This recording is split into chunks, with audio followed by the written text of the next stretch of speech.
Hey, what's up? This is Eric from Knockin' Chucks. You're listening to the Bearded Jackass podcast. Welcome.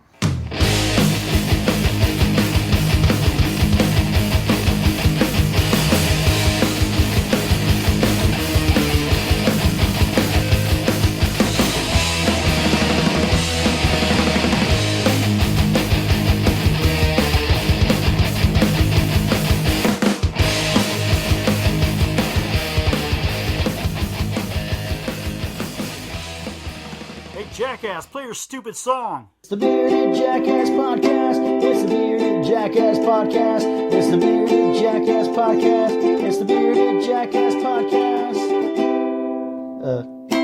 Ding.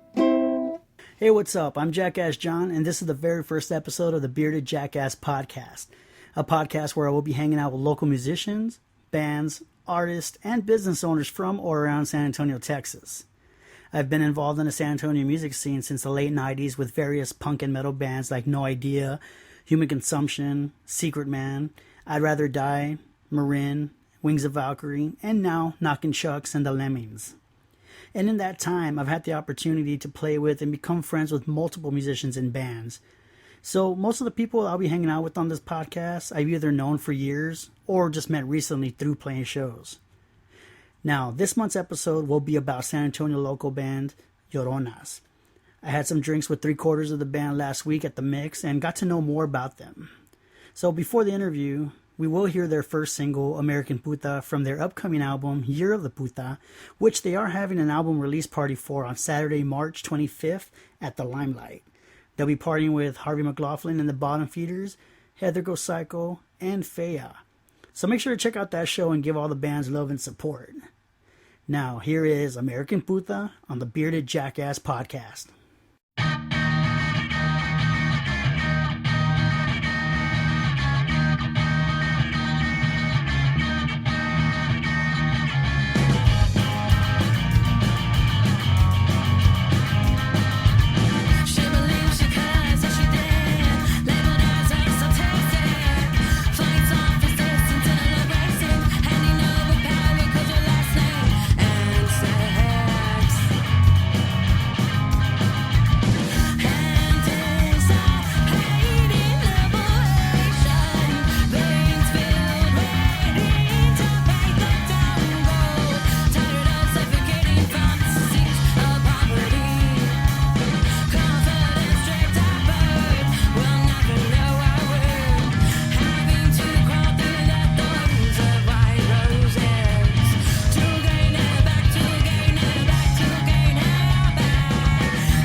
the mix, and who am I sitting with? Lloronas, Lloronas. 3/4 of the Lloronas.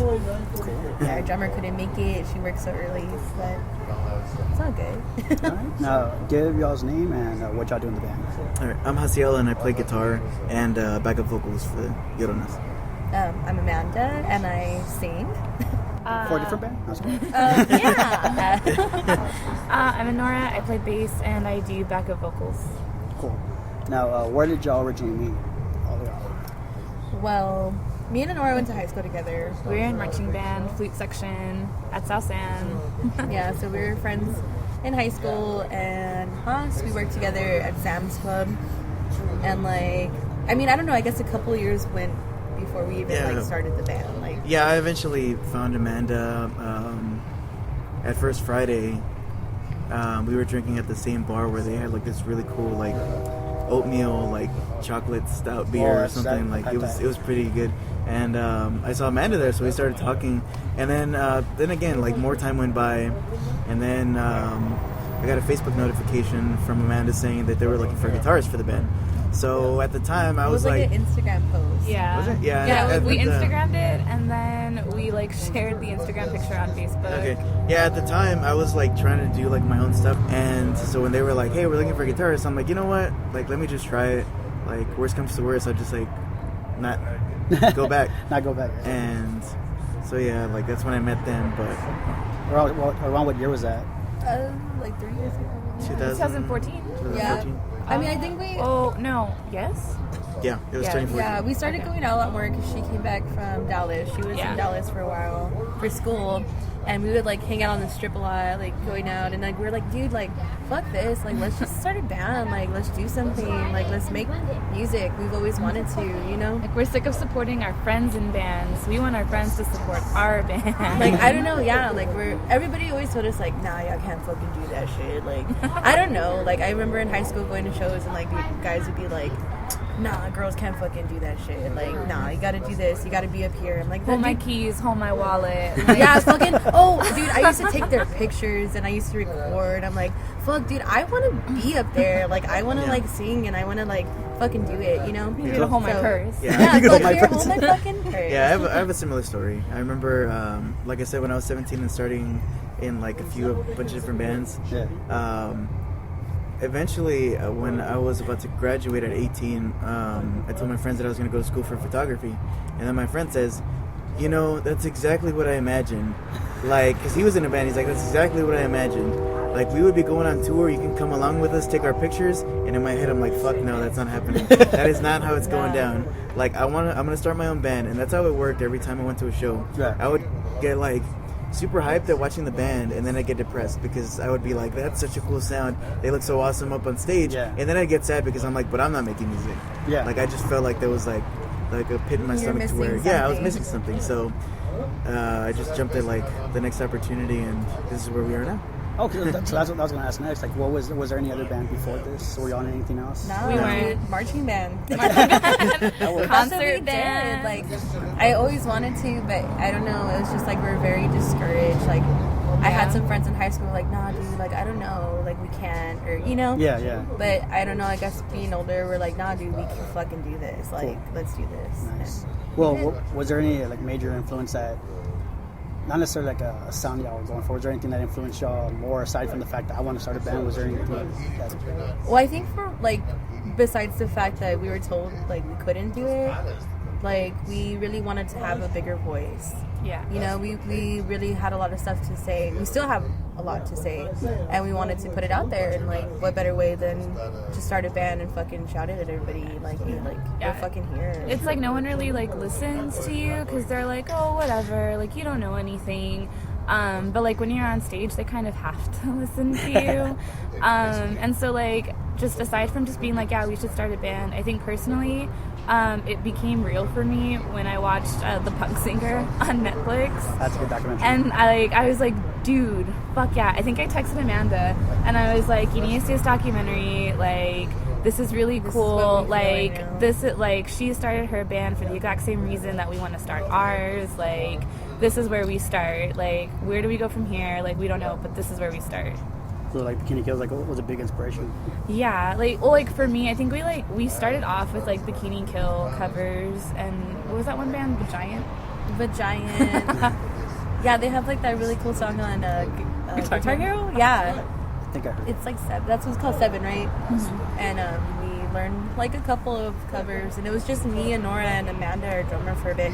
Amanda's my cousin, and she's kind of like a little bit like shy and like to herself, but her dad and my dad are really close, and he's like, "What? You already started a band? Amanda drums. She's gonna be in it." And we're like, "Okay, yeah, like bring her." So she's like, "Okay." She showed up one day, and she's like, "I'm like here to fill in, right?" We're like, "Nah, dude, like You're a drummer. You're a drummer." And she's like, "Okay." She's like, "I'm in a band." We're like, "Yeah, dude, you're in our band. Like, this is it." So it was just us three for a bit until we were like, we need a guitarist. Yeah, when I jumped in, it was like the perfect time to jump in, because when I started little bands here and there, basically I joined bands where we didn't even make one song. Oh. Like, we were just in the process of the entire time. Yeah. Like, I have a cool riff here, but it's because they always wanted to start a certain genre of band. So when they'd be, I wanted to do pop punk. This was around the time that I was listening to Blink, but I was slowly fading away from like pop punk, because every pop punk band that I heard sounded very similar, and like I kind of told myself that there has to be something more to offer. So when I joined, and they had like a more of a raw sound, like it was just very early on, to where when I joined, I'm just like, hey, let's just do whatever, let's see how it goes. And that's where we started developing our sound, like from scratch, like just like very simple riffs. And then when we did our 6th or 7th song, that's where like the magic started to happen. We were no longer just making like simple riffs. Yeah. We were playing around with like we even were like we our were, vocals. we were composing, we were adding harmonies. Yeah, like But y'all did it as together. group, yeah. as a group. That's Together awesome. we all came up with what, like I would write some lyrics, he would put some in, and Nora would, and like Nora would come up with bass, Amanda drums, bass guitar. Like we would take turns and like just make it something. Yeah, And that's awesome. That's what it's supposed to be. I think the hardest part for any band, and it's crazy because we got a lot of weird responses for it, is meeting up every week. Because if you don't meet up one week, next week it might not happen, and the next week again, then you have a Get show, kinda lazy and then you about have a it. show. So when people heard that we practiced once a week, they were just like very like, Why y'all- they were very odd about it. They just say like, Yeah. oh, like you guys meet up every week, like why? Why yeah. y'all ain't even playing shows? Why are y'all meeting up? We're like we why fucking not? want to. Like Yeah. we want to make music. We want to sound clean. Like if we do get a show, like fuck, you know, like You're gonna be on point. yeah. This was a point in time when we were playing a show every 3 months. Okay. And it's come to a point to we're playing like 2 shows in a weekend. That's And awesome. It gets pretty. 2 shows a It night. gets pretty ridiculous. Yeah. Like as of March, we'll be playing about 7 shows total. For the year, Including or? yours? No, in March. Oh, in March. In March. Yeah. Oh, But shit, don't that's tell our awesome. drummer. Don't tell her. we kind of kept it as like, we're like, yeah, we have a show today. She's like, all right, but like if we tell her the number, she'll be like, The, She's dr- like, the "Whoa, drummer, wait, the guys." fuck? the drummer has the toughest job.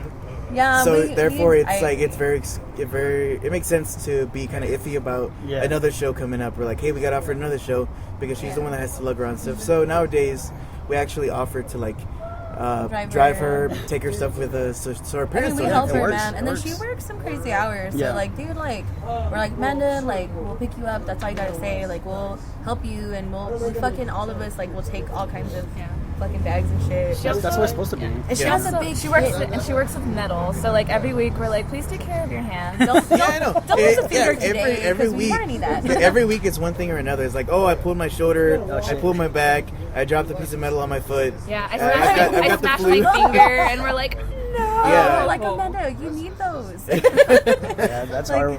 With the bands I'm in, the guys all skate. Yeah, I don't skate. That and sucks. Yeah, man, I know what it's like. I play video games and I drink. Yeah, I'm like, that's totally safe. can That's happen? great. That is great. I'll get my thumb will hurt, but You're right. we're good. We're That's good. gonna start today, guys. But Yeah. So Lloronas, where'd that come from? What was that name from? I obviously there's the actual myth behind it, but where did y'all put it with y'all? well, okay. So From the should we myth tell in them our original Actually, name? Okay. Yeah, well, yeah. What was your? Okay, was there any so- other- We Our had a original different name name. It's kind of not friendly. It's like it was called Dick Skins.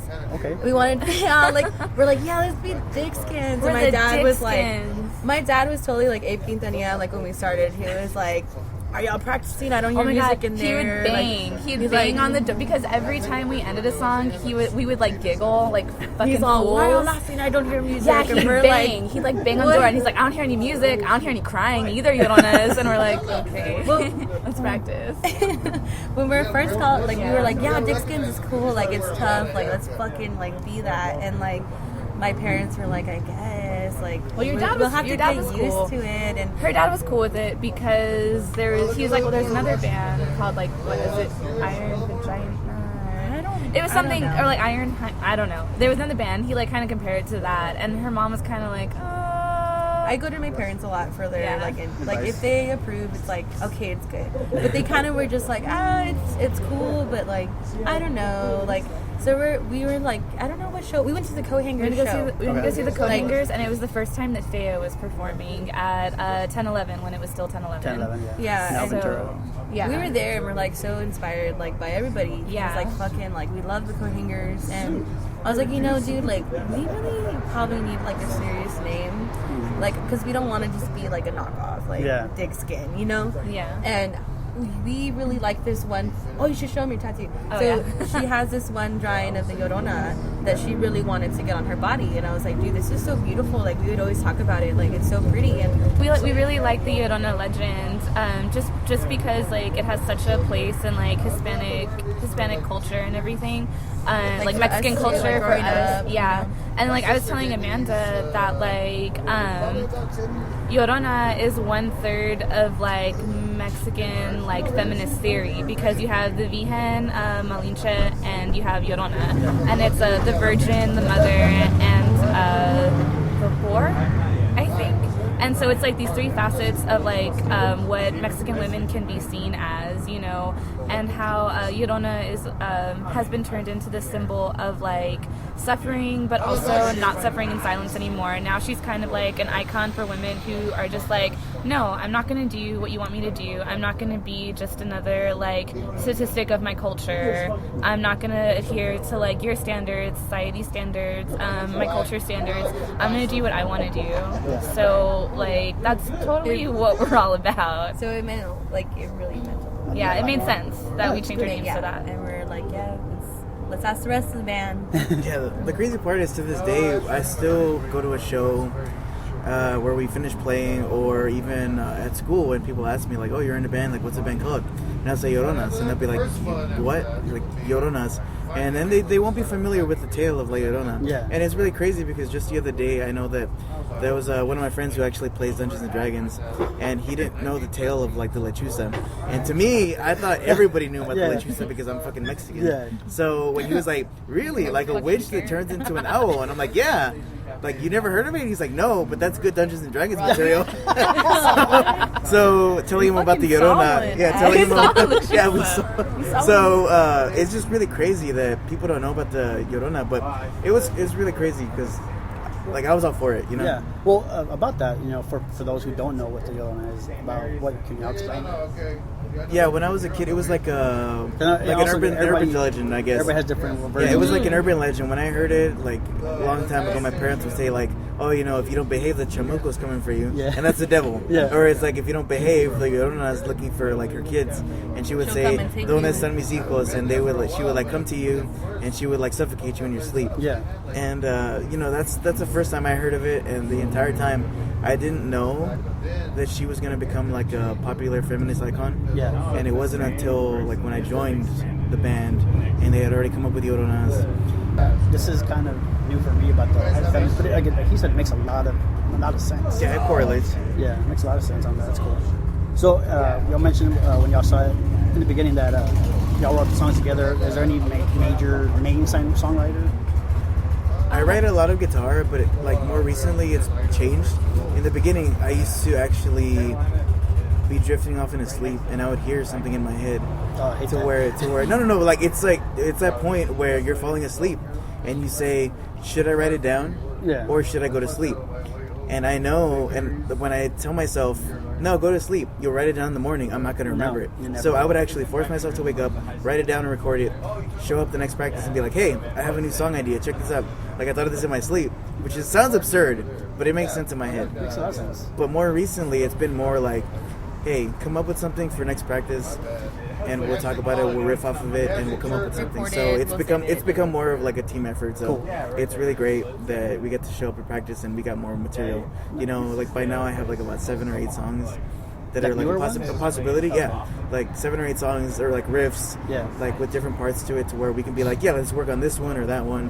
And with Lenora, she'll come up with something. I'll be like, that sounds really cool. Like I'm digging combine it. them. Yeah. It's always an accident, though. I'm always doing it. Yeah, I'm yeah. always just like fucking around. Yeah, we're she's like, fucking what is around. that? She's And like, I'm like, oh, you I don't know. Yeah, like this riff, and I'll be like, wait, go back. Like, what That did you sounds just so play? cool. Yeah, like play that again, and that's how it happens. You're like, what? Happy this accidents. whole thing? This whole thing? Had You it like for years. Now, is there any main theme to any of the songs? Like lyrically? We like But Theme, lyric the wise, a lot of it comes from like my like past things that have happened, Yeah. and it's just like things that I've been like holding on to, and I fucking like write it, like I put it into like a song, I guess. Yeah. Like music wise, yes, it's romantic, I guess. Like dark, But basically kind of like gothy, Yeah, punk. basically when you hear it, it's on the darker spectrum of music, Yeah. and it sounds really great, and you can really get into the grooves. But the lyrics themselves are very different. So there's like no like main topic y'all talk about or anything like that. It just well, varies. I guess our rights, man, like you Yeah. know, like a lot of it is like about ourselves and like what we're worth, and like Or like telling what other people are worth. in yeah, like general. don't fucking follow or don't label yourself something that Yeah. Yeah, wait, okay. When you listen to bands like Bikini Kill, they will be very direct with you. Yeah. Like they will say like, you know, they may as well say like, there was a guy, like fuck that guy, this and that. Yeah. But when we write music, it's like you're adding poetry to it. Yeah. You're saying like, we have a song called "A Table Set for Demons," where at the very end we're talking about a guy who carries his guilt, and we don't say in the lyrics like He this did guy this carries and his he's guilt. guilty. Yeah, it's more like what are the lyrics exactly? Like, was it the devil that set him ablaze, or was that all on his own? Did he carry that weight on his shoulders for days when walking all the way home? Yeah. You know, so we add like that extra layer of poetry to make it. it a story, like a story, I guess. Yeah, make like, it more of a interesting, narrative, you know? more of a narrative rather than just being direct, and that's what like a lot of punk is. I think guess. our music kind of teeters because we have that, but then we also have songs like Free for All. Yeah, the where more- the more heavy songs. yeah, like our heavier songs are very Are very direct. upfront. Like we have the song Free for All, and it's a heavy song, and it's literally about 2-3 separate occasions. Of the same The- fucking yeah, asshole. yeah, same dude, and just like causing fucking trouble with Amanda and just being like a shit. And like each time the story escalates and escalates. So like in that case, it's very direct. They know who we're fucking talking about. So Yeah, no, whatever, you know. So generally, like the songwriting process is just like you said, you bring an idea, you have something you want to talk Lyrics, about, and just yeah. come together like that. Yeah, sometimes we come in and Amanda already has some lyrics like pre-made because Yeah. she thought of something. Yeah. And then so she will try to like adjust it to like the rhythm, the notes, and she'll make But it. yeah, Yeah. put a melody to it. Make you it know? fit. Yeah. Yeah. Yeah, we do that a lot. So as of today, like how long have y'all been together?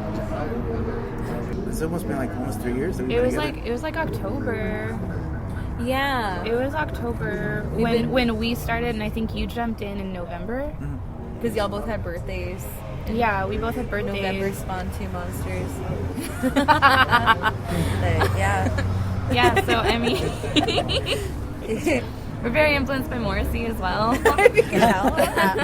I was like, oh, We were once like introduced as a band that listens to too much Morrissey, and then we played that song Demons, and we're like, damn, I feel called out now. like, fuck y'all. Like, I feel attacked. Like, but okay. So earlier, y'all, when we were talking before the recording, you mentioned y'all go to the Valley a lot. Has there been anything like close to a tour, or is that pretty much been? Well, we had a mini tour like a year ago. Yeah, a year. It's It's a always, year ago. It's always in the talks, you know. That was a mini tour, Yeah. and we really liked it because we got to hang out with like a really great band, Harvey McLaughlin and the Bottom Feeders, and then Well, how many dates or where were That those was at? 3 It was days, yeah, all just the way a down the valley. weekend. We had 4 shows, but technically the first one was just a kickoff show here at the Mix. That still counts. And then we went off to McAllen, then to Harlingen, and then to Brownsville. And Brownsville. I don't really like to talk about. We don't like to talk about Brownsville. Like it was okay, but they were not, I don't know, welcoming. They didn't have no southern hospitality. Yeah. Kind of. basically Like they tried like, and the effort was there and everything, and it was still a really decent night when we all like sat down and talked about it and everything. But in the moment, it was just kind of a bummer. Yeah, overall, like, I hate to say this, but it became like a dick measuring competition. With both actually. Yeah, like everybody was there for their locals. Okay. And then when the time came for us to play, nobody was there. They gave us a shorter set because they cut into our time. Yeah, it became a dick measuring competition where they didn't care about the other person's dick. Like, pretty much, that's the best way to say it. yeah, they were like real like telling us to shake it and shit. Yeah, it was like a bunch of guys being like super. Yeah, like as soon as we start singing our song about catcalling, one guy is yelling at Amanda to shake it, and I'm at like, that are point you not we're just listening like, right now? Like, no. what the fuck? But they did have really good mini tacos. We're not gonna lie man. about that. That is They had not. That some- is except not for- like.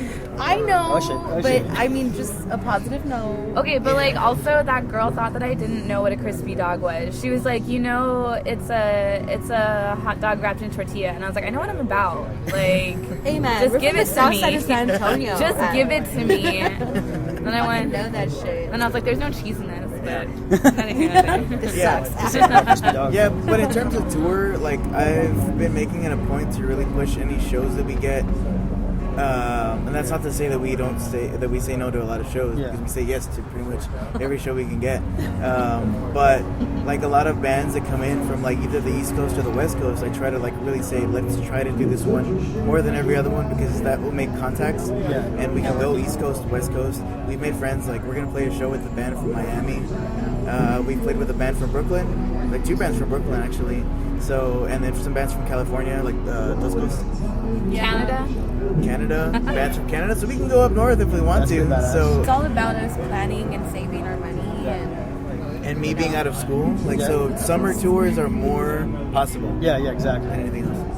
yeah. I think that same goes with ours. You know, like I said, one of our guys is a teacher, so that's like the best thing to do is go in the Summer. summer. Yeah. I've already told all my coworkers, like, what are you doing this summer? And I'm like, I want to go on a summer tour. Yeah. And they're like, damn. And I'm like, yeah. That's what's up. So that mini tour, was that the only time y'all went to the valley, or has it been other times? We went- back to the valley like a week or two. No, like a couple of months later, for just a one-off gig in Mission, Texas. It was for a girl gang. Yeah. There was like a girl. It was like an auto body shop, like run by like women and their husbands and stuff. called But- Rusty's Auto. Yeah, like, and the girls were called Rusty's Betties. So we played like a benefit for them to like fix their clubhouse and stuff. Oh, that's good. They had like a crawfish. Yeah, boil, crawfish. Yeah, It oh was man, great. Live painting. It was It's really so wonderful. cool. It's super cool. They were so awesome. Now that was Southern hospitality. That was, oh my god, yes, that was the best. We loved it. Also, I guess like Victoria is another place that we like kind of go. We've been a couple of times, like more than once, definitely. So it kind of falls into that category of like, we'll definitely make the trip there to hang out with the bands there. They're super nice, super wonderful. Is there any bands that y'all made friends with down there? No, the band that asked us there was Yeah, Lechusa. Lechusa. Okay. Well, it's still Chusa and TSS. But like I've heard TSS. Tim and Bree, like they're so awesome. Like they opened their house for like what, like 5 bands? Or, no, 4 bands. Four bands. Like Four we all bands. had a room each, and in the morning they had like barbecue. Like they had these cool cats running around. And, like they were just in the rooms with us. And we're like, damn, like It was like great. beer and food. Like yeah, like they really showed us a really good time. Yeah, for any touring band, it's really great to make those connections with people Yeah. that would offer you their home, because that saves you money. That saves you hell like yeah. $60 to $100 in a hotel, Yeah. and that's like very important, because like if they're that considerate, you really want to go back. Yeah, exactly. Yeah. Yeah, you always try to make it like a point, like, yeah, dude, we have to go back because they're so good to us every single time. So like it would suck to kind of like disappoint them and say no.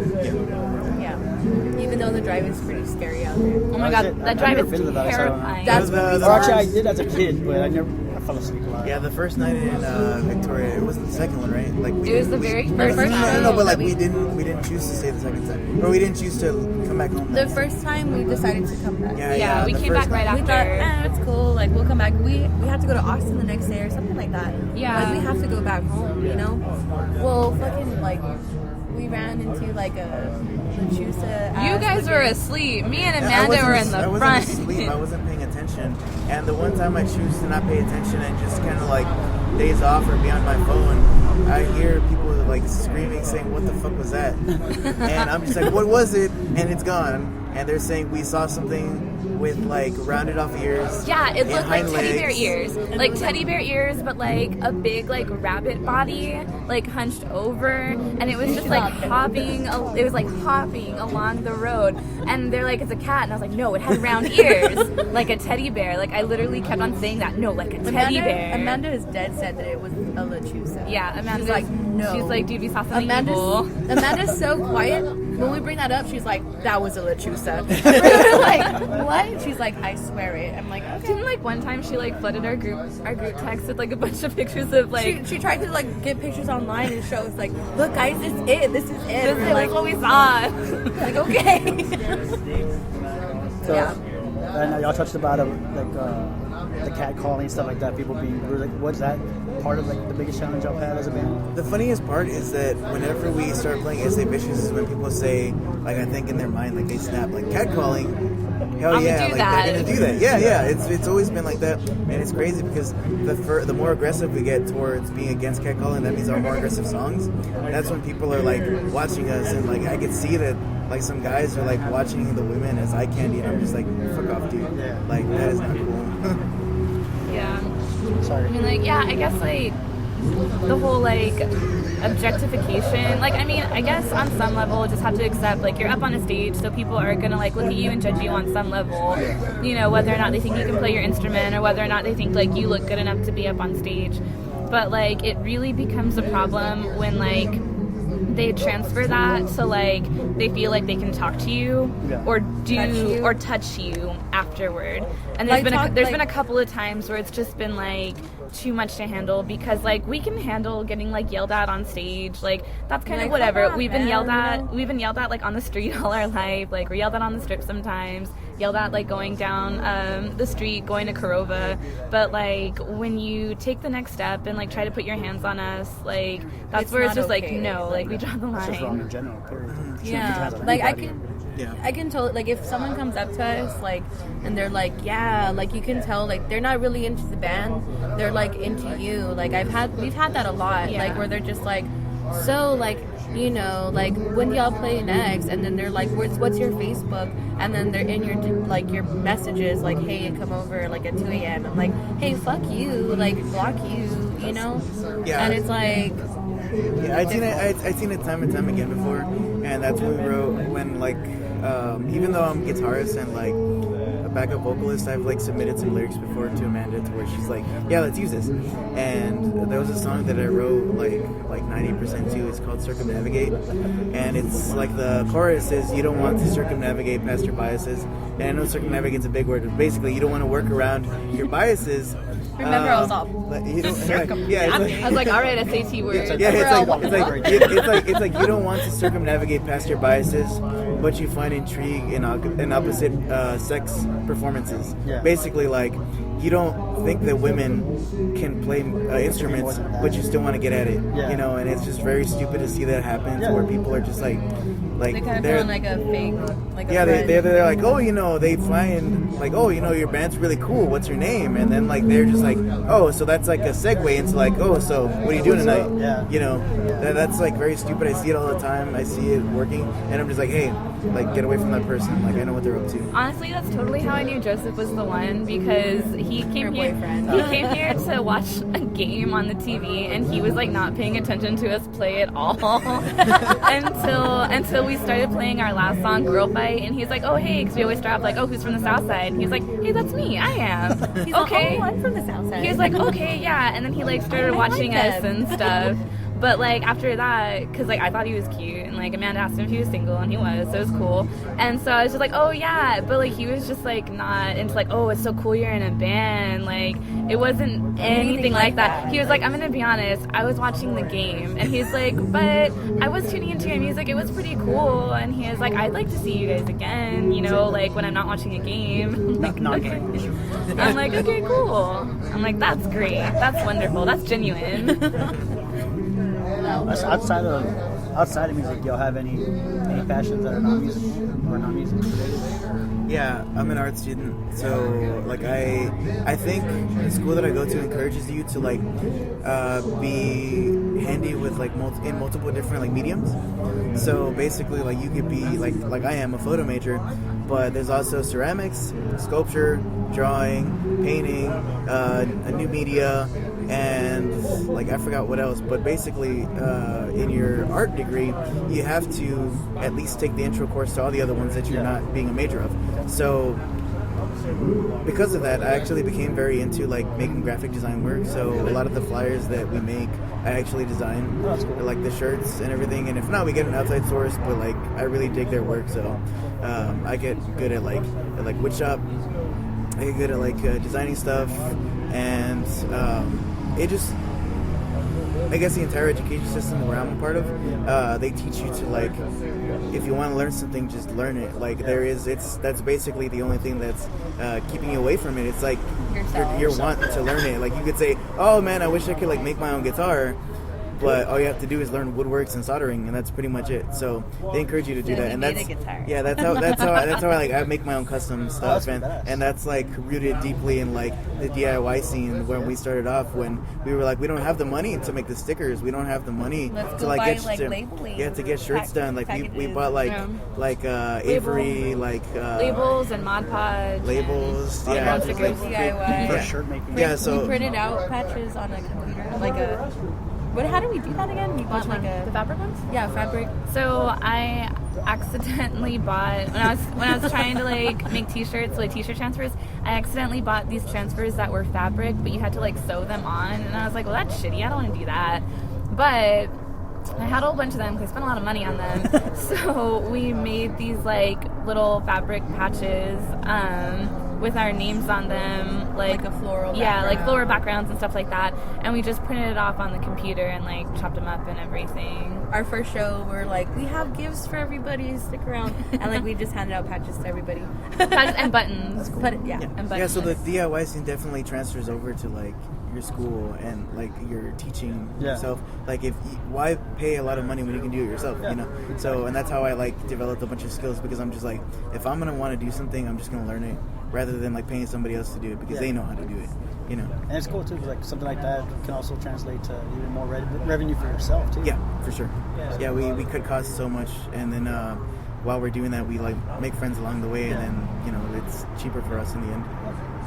I guess music is pretty much it, because like I haven't been going to church as often, but you know, like I would sing in the choir, and like I still kind of do like a little side groups with them, like, and I sing, and it's more like a mellowed out, like I'm not like too rough with my vocals. It's like, I don't know how to say it, like prettier, I guess. And I love to harmonize, like that's what I love to do. So like, even though they'll be like, hey Amanda, like can you like just come in and like show us like a harmony, I'll be like, fuck yeah, like I'm in there like just going up. So that's what I'll do. And I work with children, and that takes up most of my time, so I guess like filmmaking. I haven't been able to really do anything since I came back. I did like one mini documentary following around on our friends on like a Corpus show, whatever, and I did it for them. But like since then, I haven't really been able to like do very much. I teach film, so sometimes I think it's a little bit more fun to teach kids how to do it, just because I have the time to do that, and I don't have the time to really pursue my personal stuff. But like when we started the band, like the first thing I was like, oh man, like we have artists, like Haas knows his way around a camera because he does photography. Obviously, I went to school for film. Like, we have all we need to make our own, like, DIY music video. And so, like, we do that.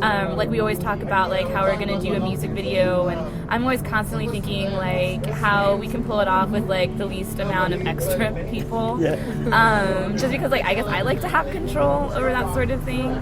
But we actually just made, like, a video flyer for our CD release. And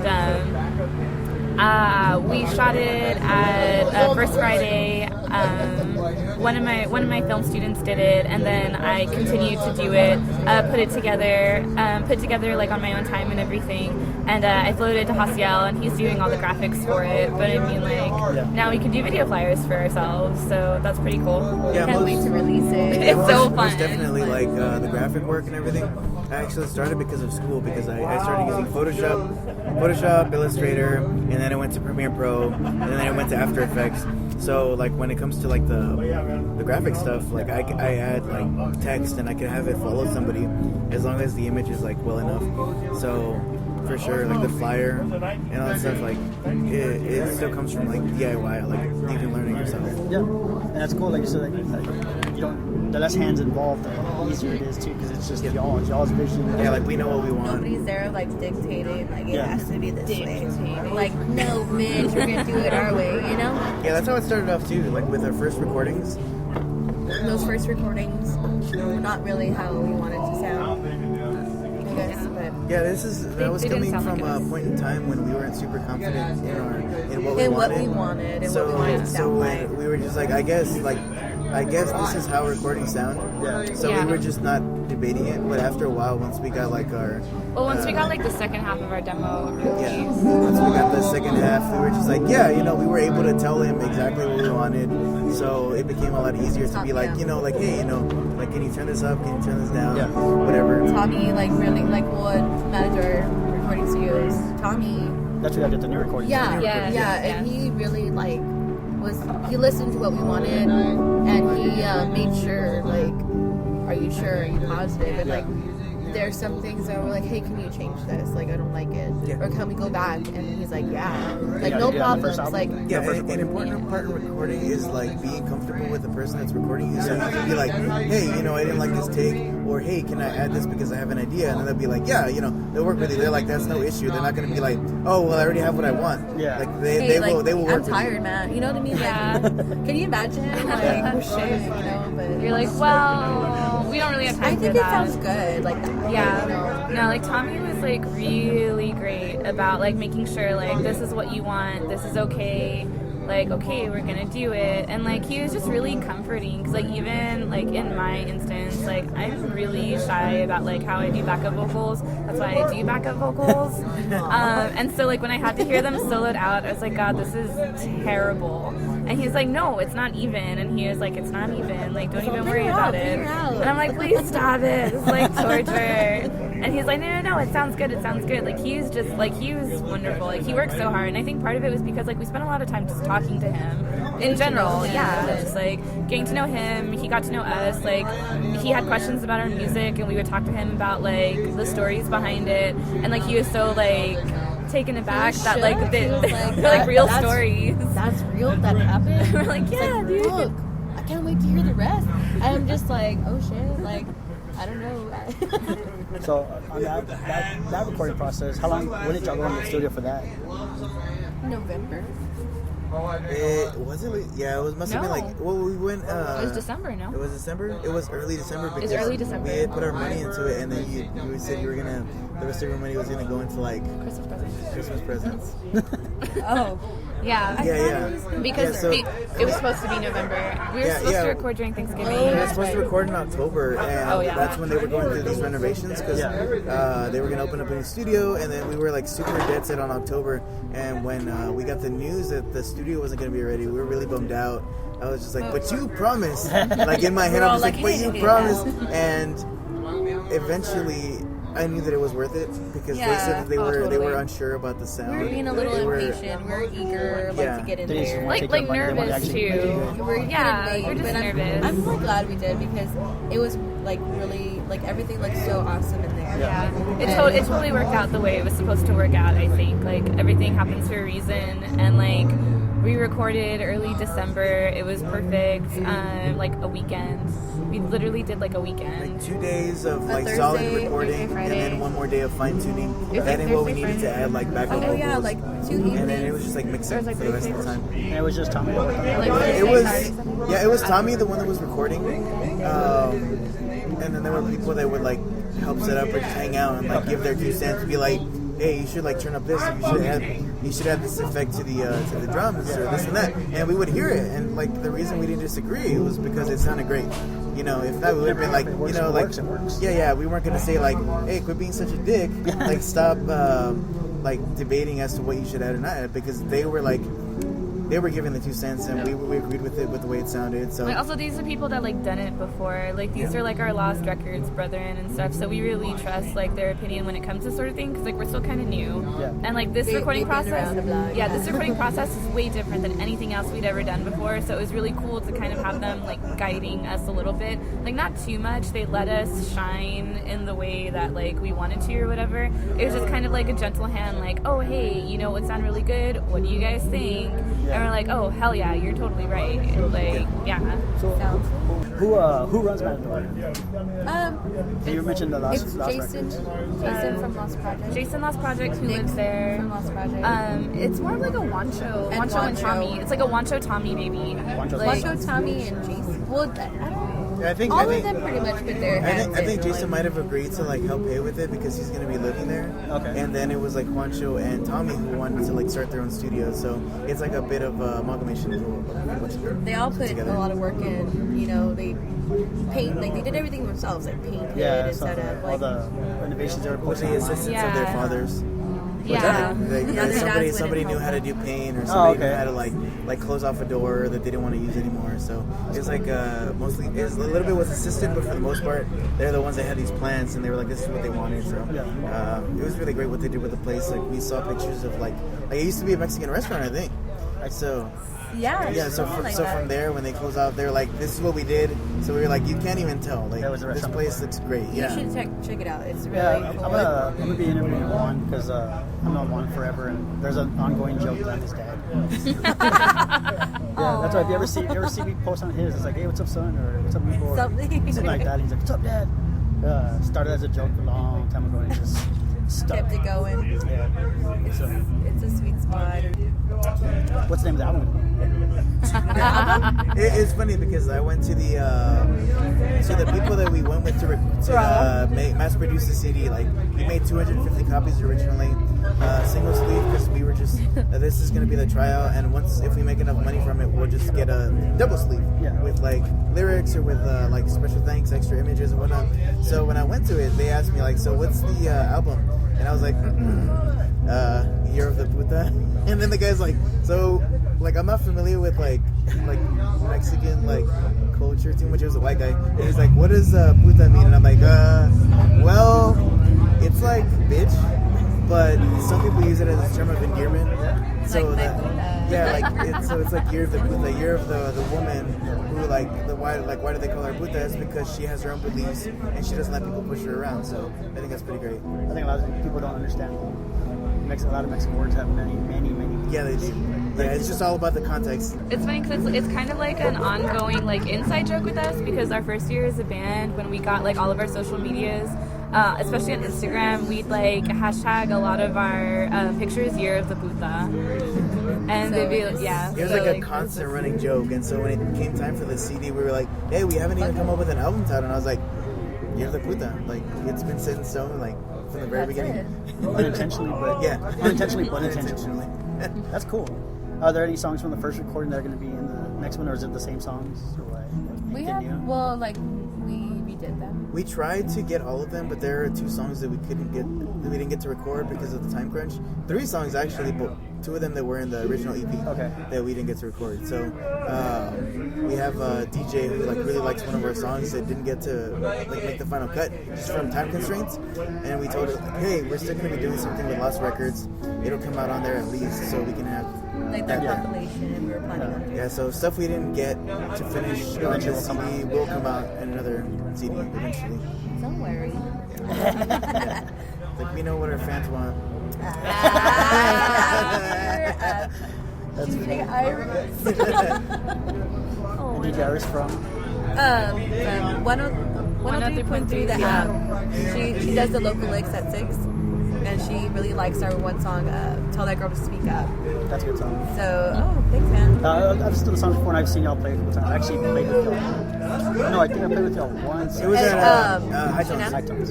Yes, yeah. I And the one we time saw I saw you y'all guys. We saw you guys play it. Me and Amanda saw you Knockin' Chucks play at Shenanigans once Yeah. with the Typicals. Oh, yeah. Oh, yeah, that was Yeah, my show. That was that my was a show. long time ago. Really? When we would go to You didn't go with us. I think I I was went there. I went there still- one time. Knockin' Chucks played. You didn't. maybe? We played there twice. You did? Yeah. Okay. Yeah, you didn't go the time that we went. Yeah, once we played with the Typicals, the other time we played with Sniper 66 out of Boston. Those guys are pretty rad if you ever get a Yeah, I chance to think check I them went out. there the second time you guys played because I remember you guys had like such a clean sound. Like it would go from one song and just like the next one's like a cue like Yeah. bah, just like jump in. Yeah, So it was super great. We tried doing that. Yeah. That's pretty cool. Thanks. Is there any specific gear that y'all use?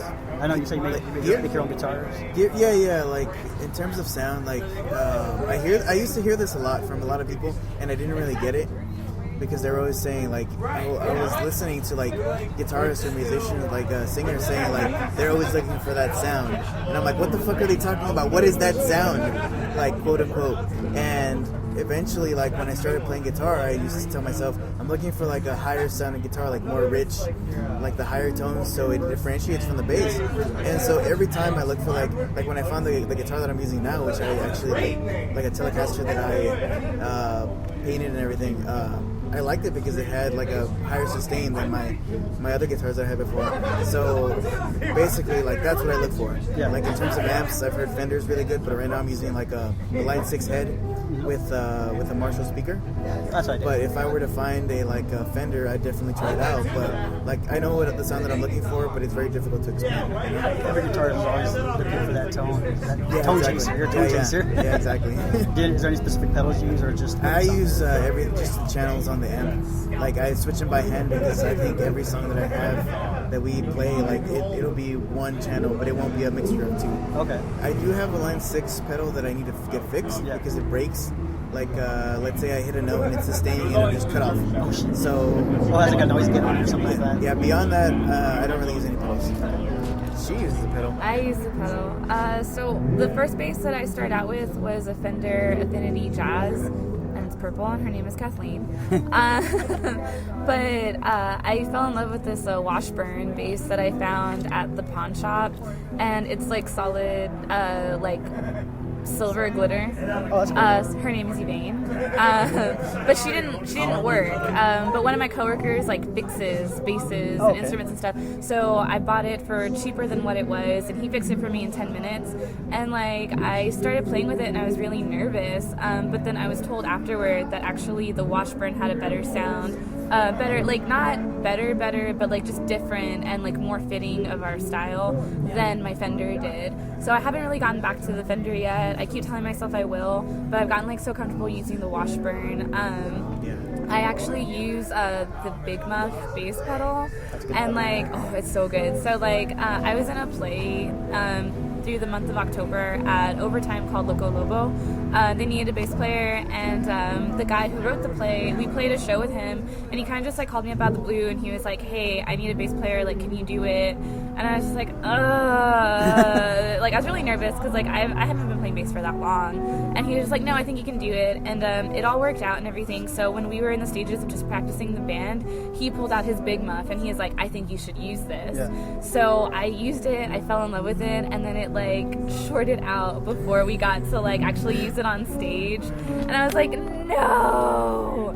So I think I forgot, it was a show in October that we were playing, and I got it in my head that I was gonna get this pedal. I wanted a pedal, And I just like went and I was like, I'm getting the big muff, like that's what I'm doing. And like of course the guys at the shop I went to are trying to like get me to buy like other stuff, and I'm just like, no, this is, I was like, this is what I came for. I was like, this is what I came for. Give me what I want, or like I'm gonna punch you in the dick. Like They always want to sell you something more expensive too. They're always Yeah. upselling anyway. No, you don't want that one. You want this like $500 one. I'm like, don't tell me what I fucking want. I want this $30 one that says it's on sale, bitch. God. Do I look like I'm made of $90? No. But yeah, for sure. Like I remember when Lloronas switched bases. The first show that we played was here at the Mix, and like right off the bat, like when she started playing it, I'm like, holy shit, like, that sounds great. Like I can like.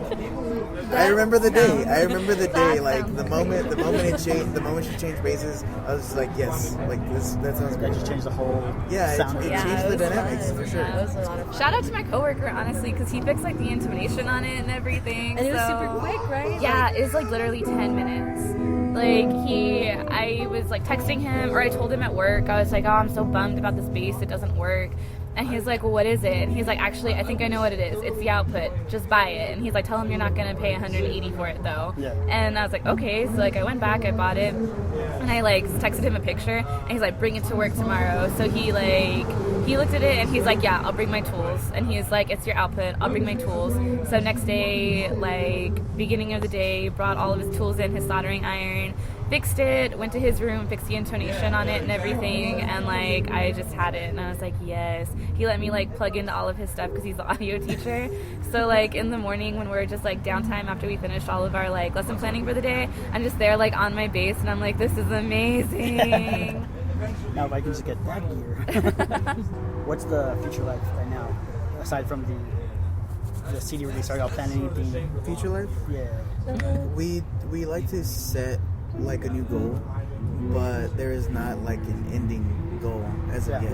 So it's like basically right now we want to survive until we get to the CD release, and then Like, afterwards yeah. we would like to do like a tour, like a week-long tour maybe. Yeah. That seems realistic enough. Yeah. Because if we ask for more time, that's probably not going to happen because we all have busy schedules. Yeah, work and The drummer has like a certain amount of time that she can request off per year. Okay. And I'm pretty sure she's not going to want to use it for like 2 weeks of like tour.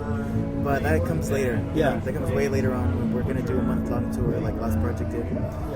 So for now, we're just thinking small, you know? Like what we can do here and there. Like maybe another album within the year or 2 years, and then Hopefully a DFW mini tour. Like I'm really pushing that because I went to school up in Fort Worth, and like I have a bunch of friends up there, and like they can never really come down here to like see us and everything. They kind of just support from afar. So like I really push for us to like meet bands from DFW so like we can get up there and like play the music up there and everything. We actually like when it comes to goals, I think we actually achieved like one of our very first goals. Playing with the coat hangers. Dude, oh my god, that's one of like That was our just a couple favorite. weeks ago, right? Yeah. That's one of our favorite bands. Like since We heard started, about them. yeah, like since we That's what- started. And they've always been like an Yeah. inspiration. And when was it like 2 years ago? They came to Paper Tiger. We submitted our It was stuff. like a year ago. It was Oh, last a year ago. It was literally last year. And they kind of pretty much told us no, so we're like, oh, whatever. So we kind of got that like, hey, it's looking good for y'all this year. We're like, what the fuck? Like, this is gonna happen. I didn't talk about it because I was like so superstitious. nervous. I was so superstitious, and I was like, no one fucking say shit. No one fucking No say one shit put it about anywhere. this. Like, don't tweet about it, I was like, don't nothing. say it. Don't say it out loud. Don't I even think it too hard because then it won't happen. Like, yeah, like around that time, like when y'all were saying that, like, you know, we were mentioned on Facebook posts as one story, but I didn't tell y'all like that I jumped at every opportunity that I could, like every contact that I had to try to get us that show. Like I didn't tell. I told. confession. No. Yeah, like we talked to. I talked to Lost Records. I talked to Angel, the owner from Corova, and like so I told somebody I said somebody should mention our name because the coat hangers are coming, and I got a whiff of this like long before like when the Facebook post was barely made, and I'm like, holy shit, like check this out.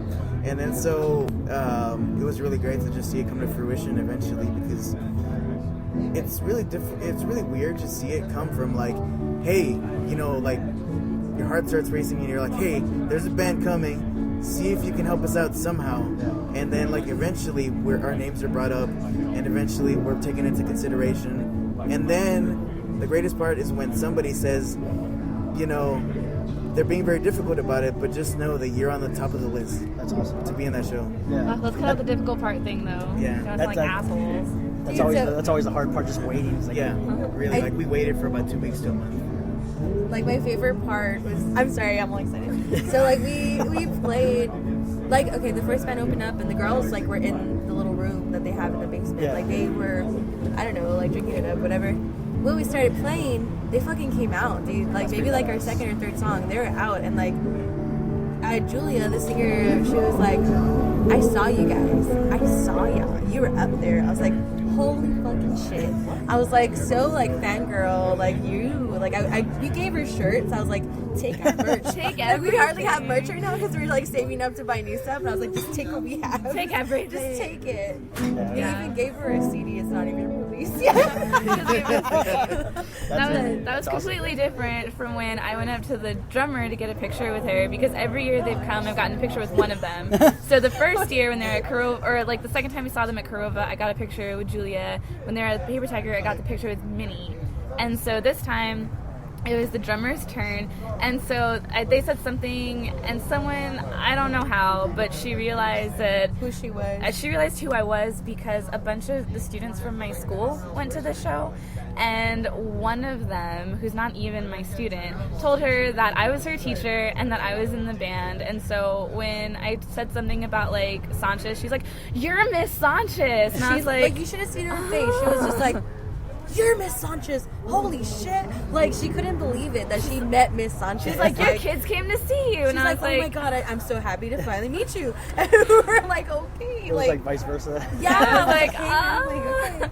I was like, "What?" And she's like, "Yeah, I met your students. They said that you were in the band before us." And I was like, The next day at work, I was like, "Who did that?" And like, You're in detention. they named the student, and I was like, "She's not even mine." And they're like, "Yeah, but we're like really proud of you." I was like, "Thanks." All right, now you mentioned that the CD release is going to be coming later in March. Where else can we get your music? Well, we have a Bandcamp. Yeah, well, yeah, also have a SoundCloud. We That's have been a SoundCloud. like we have a Reverb Nation. We just haven't That's what it updated it is. recently. Yeah. But for sure, Bandcamp is what we update the most because that's where. Like, I think Reverb Nation versus Bandcamp. I know that Bandcamp actually offers like more accessibility, and you can listen to music more freely. Reverb Nation is more business oriented, where bands can contact bands and whatnot. But like in Bandcamp, they have like different like the amount of views you can Yeah, see, the statistics. and like it's really super intuitive to where you can just like look up a band. You have their albums, you can listen to it like at least 30 times before a band can charge you. Okay. Depending on the settings, but Yeah. for sure, like Bandcamp is where we kind of like stick to for the most part. And there's a new album going to be on there eventually as well? Yeah. We'll release it on Isn't there. also going to be... It should It'll be other places online, Yeah, right? once we Oh, yeah. it's already like going to where we might have it on Spotify real soon. Nice. Spotify, maybe iTunes. It's basically like the licensing that you need to where you can sell a full album and then like tracks individually, and you can just look them up later on. And like, right now on y'all's Bandcamp, y'all have the song American Puta. That's from the new album coming out. We have our 6-track EP originally. We have rough demo recording of Bully, and then we also have American Puta, which is directly from the new album. This is a 1-track we decided to release. And what's that song about? American Puta? Yeah. Well, it's basically about growing up.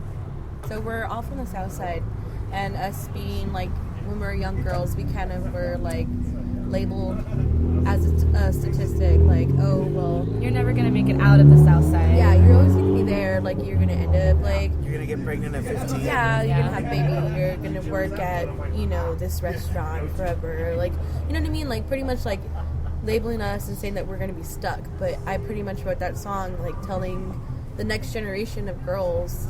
I mean, and us too. Like, Yeah. this is for us too. But like, I have younger sisters, and I pretty much like said like, you know what, like, you don't have to be labeled that. You can do whatever you want to do. Like, just because you grew up here and people say these things, and because you went to this school, that shouldn't set limits to you. You know what I mean? Like, you do what you need to do and branch out. Yeah. Like, I don't know, since we did confessions earlier with Hasiel, I'll do a confession right now.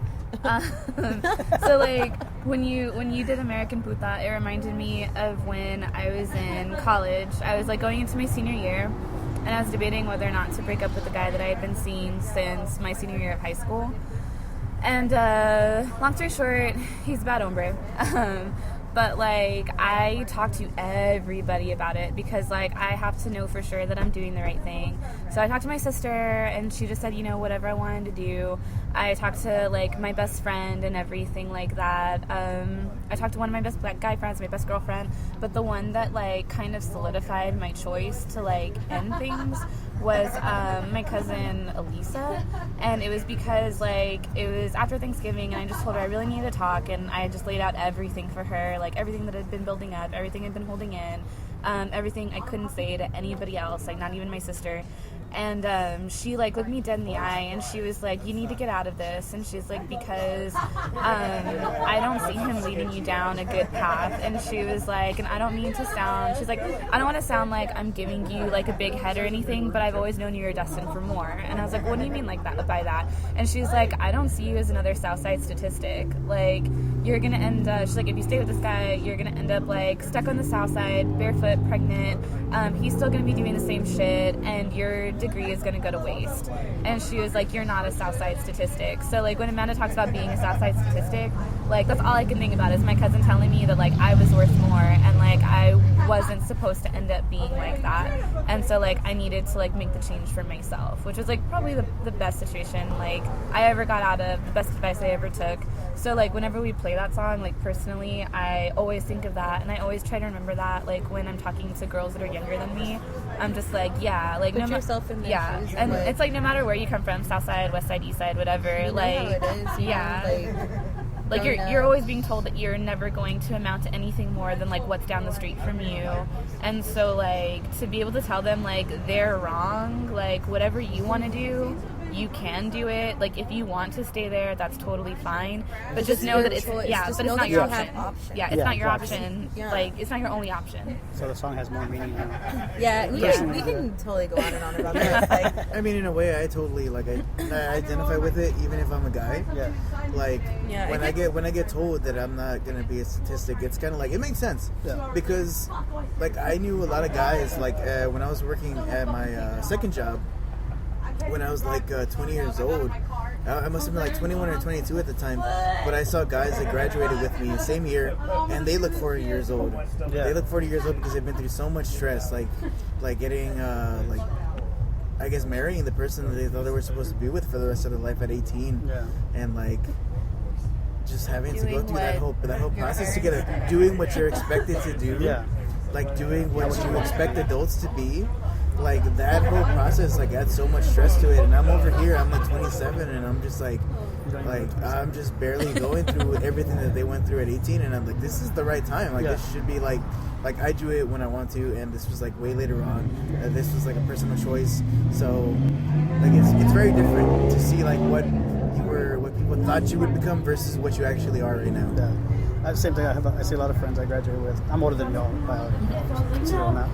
I'm aware. I have friends. Good job, though. that was mean. No. Like so I do my research, is what I'm saying. Like, jeez. My sister's older than you, right? I'm older than her. Oh, I was like, my sister's like older than her. What are you saying about her, Haas? Did I know how? I know she's older. I don't like saying that I'm the youngest. But I remember seeing that where I'm looking at Facebook and I see my friends like. I even showed her some of my friends. She's like, "Did y'all went to the same school together?" Like, yeah, we're the same age. They look like 50 years older. Yeah. Yeah. They did the same thing. Like it adds so much stress, and high school like, sweetheart. And they're still with them and all that. And I mean, I don't like to be a shit and say those things. My parents got married when they were 18 and 19, and it worked for them. It doesn't always. It doesn't always work, but like that was their thing, and my mom and my dad both tell me, do what you want to do. Yeah. Like, you know, like, my mom always tells me, like, you live your life and, like, she's like, I did. Like, she tells me, like, I lived what I wanted to do. Like, her and my dad were married for 3 years before they decided to have me. And they partied it up and they, like, had a good time and they were ready. At that time. You know, so, like, that's the best advice I could give from them, I guess, to do me. Now, Stay true and do you. Like, all right. the other song that we're going to hear is White Ass Snow. What's that one about? Well, basically, White as Snow is about abusing drugs and how it could really mess with you, and like you can bring out a lot of demons while doing that. It's kind of a touchy subject, but like, no, like seriously, like basically, it's the basics. Like, you know, like we're not saying like drugs are totally bad, but like, hey, man, like moderation for everything. And just be careful. But also, because- there's some shit you probably should yeah, just stay away from. definitely there is some There's some shit you shit, should but stay like, away hey, from. like, Don't. but you know, like with You're going to moderation. try everything. Yeah, you could yeah, try but everything. just be careful. You know, like be careful with yourself and like don't lose yourself in it. Yeah. You know what I mean? So that's pretty much what it's about. And like I said, I like that song a lot. It's a really badass song. You'll hear the more polished version of it. Yeah, soon. The drums. The B-52s riff, the B-52 style riff that we have in it. It's a really cool song. Thank you. Is there anybody I want to give a shout out to? Our drummer. Amanda can't be here today, but we talked about you. You don't drink, but we're drinking for you. Yeah, she always Everybody. gives us her beer tickets. That's awesome. Yeah, like for like a little broke band that like She's goes like, that sometimes doesn't get paid out. Sometimes we just like live off beer tickets. Those 2 or 3 beer tickets, they go a long way. Yes. Yeah. I love that. That's all. Yeah, we also want to give a shout out to like everybody who supported us along the way. I remember when we started off, it was Harvey McLaughlin, the Bottom Feeders. Like I didn't know them at the time when we played the first show, and I think that might have even been the first time I met Juancho. But he like gave me a hug the first day. Like we had a show together. He said, "How's it going? Like we're gonna play a show together." We were playing at Shenanigans and stuff. Yeah. And so, like became instant friends. Yeah, we knew them because I've known raised him Trevor. right. I've known Trevor since we were 16. So like he was the one person we knew in the band, and like Trevor is actually the one, like he was really supportive when I was like, hey, we're starting a band. And he was like, cool, we can play shows together. And like He went to our first show at he Nesta. went to our very first show. He was so supportive. He texted me the next day and was like, you guys kicked ass, you look so cool. And like you know, the rest of the Bottom Feeders, like Harvey, Juancho, Mike, like I think we're like our mini tour was so successful because like we genuinely love them and have a good time with them. They're like such hard workers. Yeah, they are. Yeah. Like they know what they want, they try to make it work, and they're very realistic. So like whenever you get a show with them, they're gonna try to contact you and be like, this is what's going down. You know, they try to like communication is very important. So that's why like we became really good friends, because they like even before we went on tour, we were just having shows here and there. We'd support each other. Beyond that, that's when like Matador Recording came in, because we know Juancho from Harvey McLaughlin, but when he says like he had this project going on, we supported it along the way. Like easily, he told me in October, he says like, hey, you know, we're gonna have to push the dates back, but just know that it's totally fine for you to go somewhere else to record. But we're just like, you know, pretty cool. we want to support you guys. We're just gonna so wait. We're willing to wait. Like you know? we're friends. Like we're chill and everything. I think like also like the guys from like Lost Records, like Jason, Nick, Zach especially. Like Yeah, they're they're all always there, they're all like like- so patient and so supportive with us. Like they really do just like want what's best for us, and so like it never feels like. It never They're feels trying like to ugly be, or anything like trying that. to change us or Yeah. trying to like say like, well, you shouldn't do that. Like they'll be like, you know, like, hey, like they're trying to help us grow, like giving us ideas to help us grow. Yeah. Not like any type of way to change us, like you know. As far as Lost Records, like what is their input with the band? Do they have any input? 'Cause, Well, like, the great thing about it is like most of the time we make our decisions for ourselves, but there have been times where we're just like we can't come to like A consensus? Yeah, a consensus. So we'll just be like, let's just ask Lost Records, and they will bring stuff to light. They'll like they've been around, man. Like, Yeah. they know what's up, and they help us a lot. Like, then they're the ones that actually have like helped us the most with our CD release, because like we tried to do like a rush job, and like sitting down with them and like hearing the whole like reasoning behind like, hey, you shouldn't rush this, like this should be like a labor of love, you know, like it all made sense once they said it. And like the fact that they've like stuck with us and they've helped us like through almost every single step of the way, like we couldn't have asked for more, like a more supportive group of like people to be with, because like they respect us as much as we respect them. So, and I think that goes a long way, and that makes the whole process like easier, more like friendly, and just like more enjoyable overall. Y'all have any last words? I just want to say thanks for everybody who supported us. People that have like gone to shows, even though we've like possibly even like saturated the scene a bit every once in a while, to where we play like 2 or 3 shows per weekend, and like people still show up to support us because That's right.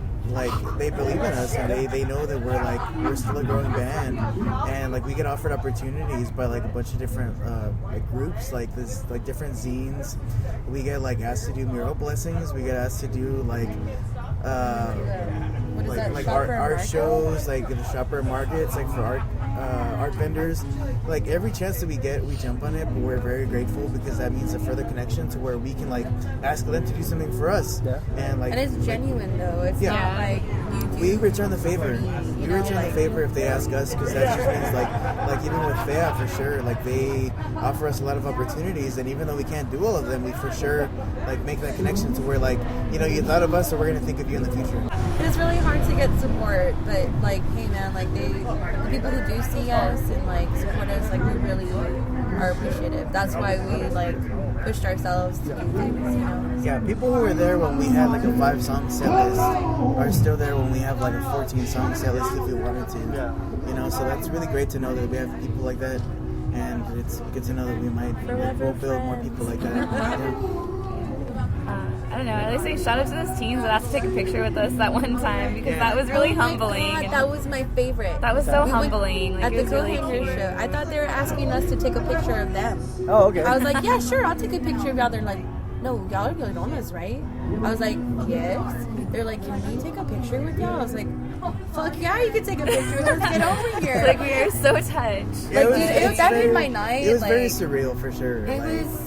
My heart was so full. Yeah. I was like, this is what I want, you know, like I want these kids to hear this and like know these things, because I don't know, when I was younger I didn't have too many like Role models. yeah, like, or they were all like men. Like I always listened to nothing but like male vocalists, and Yeah. like Like as a girl, you listen to men who are like men singers, and you're just like, okay, but I'm gonna reverse it, and I'm gonna make it so like fit it to my perspective. like a breakup song, right? Like, so we reverse it and be like, okay, for the guy type Yeah. thing.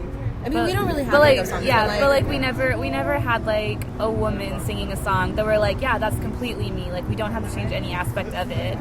And so like it's cool that we're that hopefully we can be that for like new generation. the new generation, where they don't have to be like, if they're listening to male fronted groups, that's cool, but like they don't have to get all of their like, I guess, like experiences from them, because like ours could kind of be a little bit more tailored to them, especially if they're like young girls. Cool. All right, guys. Well, thanks a lot. Thank you. Make sure. Again, we're definitely going to do another podcast with y'all down the road. Again, game night, cool stories, for sure. Yeah. Make sure we have those up and everything. Yeah, Lucas shot all night. the October edition. We're going to record it every October. All right, guys.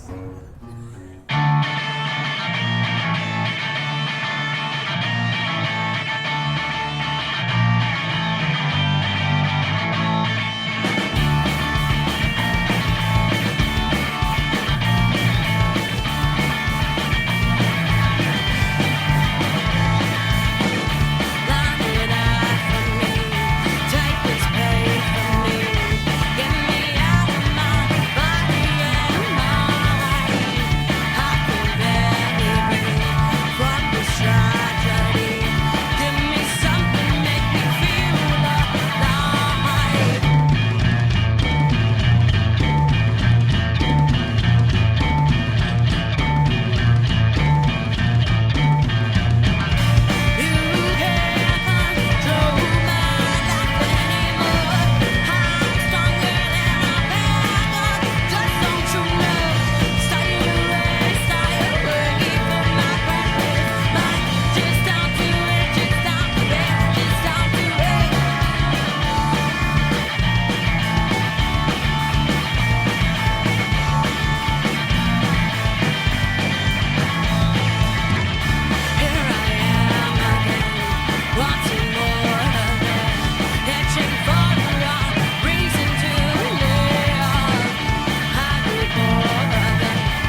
just heard was White As Snow by the Lloronas, also off the album Year of the Puta, coming out later this month.